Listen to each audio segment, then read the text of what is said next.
Yo, guys, what's going on with this card, bro? Blanchfield versus Barber main event. We have our picks. We have them ready to go. Let's run through them. So we have Rain Dos Santos getting the win. She has a little bit more experience over Alice in the cage, a little bit more fight. She's also a jiu-jitsu black belt. So that's going to lead us to our very first pick of the card. Dos Santos getting the dub. Now, next fight up, we have Markel Maderos versus Bolaji Oki. Maderos just fought Hubbard at the beginning, not beginning, just a few months ago. So he is very active. He's on an 8-fight win streak, but he is not the favorite. We have Bolaji Oki coming out of Belgium. So his nickname is the Zulu Warrior.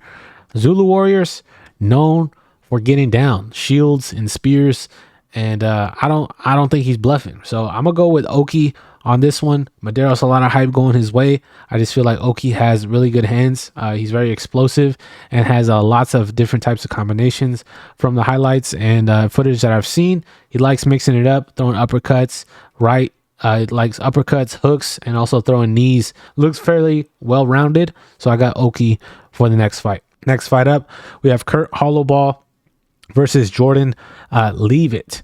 The last time I saw Jordan Leavitt was in Karate Combat when he went against Ethan Crellingston. I think he lost to Ethan Crellingston, but also that was a jiu-jitsu match. Jordan's last fight in the UFC was against Chase Hooper. You know, Chase Hooper's a dog. He also has a unique grappling style. So I got Jordan on this one. Haven't really seen too much of Hollow Ball, but I feel like Jordan is very unorthodox and kind of hard to game plan for, especially if you're trying to have sparring partners or anybody trying to emulate his style.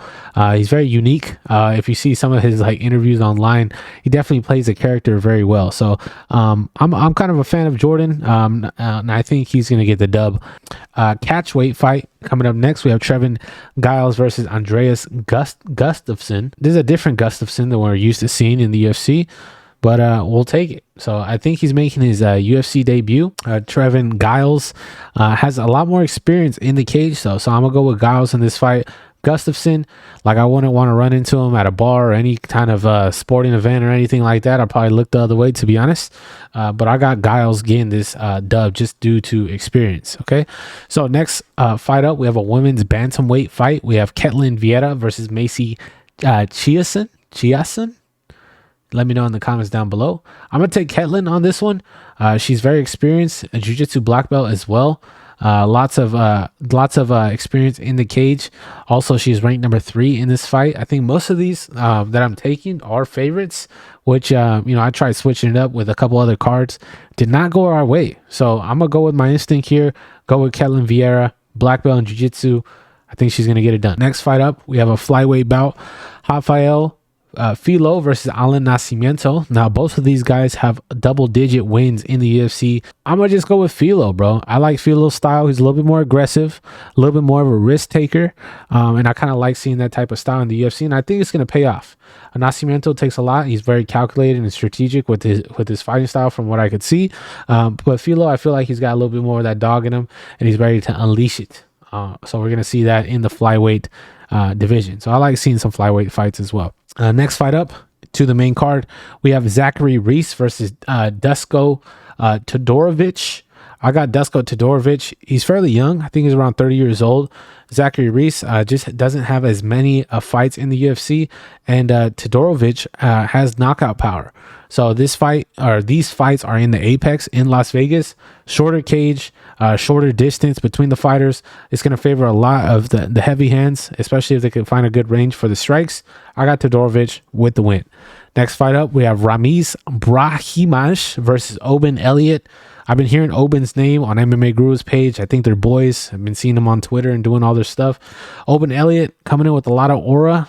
Checked out some of his poems on his UFC page. We're gonna check that out. Actually, I'll read it for you guys. Sure, I got them. Okay. So here, the poem is right here. So it says, "Born to fight, fight to kill, ready to die, but I never will.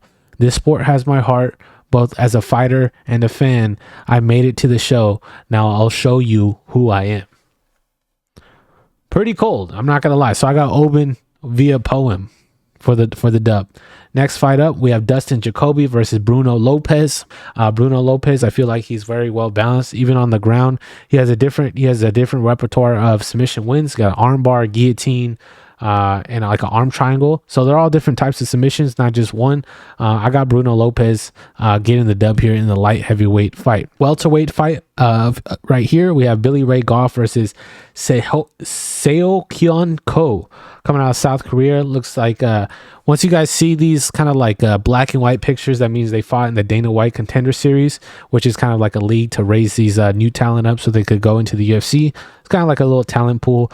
Billy Ray Goff, he's young, 25 years old, lots of knockout power, doesn't really take the fight to the ground, but I did see a couple of training videos of Ko training out there in Thailand with some very, very good crafty veterans. I feel like the good coaching is going to make a big difference, so I think Ko is going to get the win via decision. Co-main event, we have Mateus Gamrot versus Ludovic Klein. Gamrot is the favorite here. His last fight was against Dan Hooker in 2024. That was an absolute war. Dan Hooker ended up getting the dub there.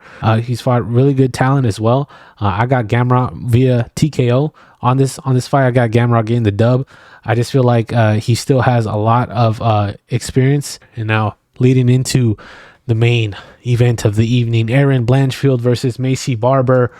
I got Blanchfield on this one, bro. Her last fight was against Rose Namajunas, and felt like Rose really couldn't get her kickstart off in that last fight. Blanchfield made it a really tough fight for Namajunas to get her combinations off and to get some momentum, and I think that's going to be a similar story, especially against Macy Barber. Macy Barber is on a win streak.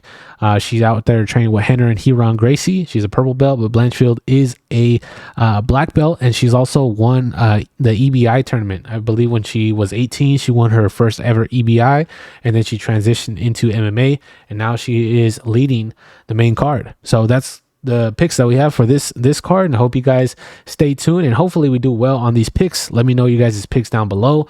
Hope you guys enjoyed today's little picks and breakdown. I don't know what's going on with Merab and O'Malley or what's going on with John Jones, but we need to figure that out soon. We also need to figure out what other events we can make. I don't know what Islam's going to do. Who knows what's going to happen. So that was my picks for today, and I hope you guys have a great day, and I'll catch you guys on Saturday to see how these picks do.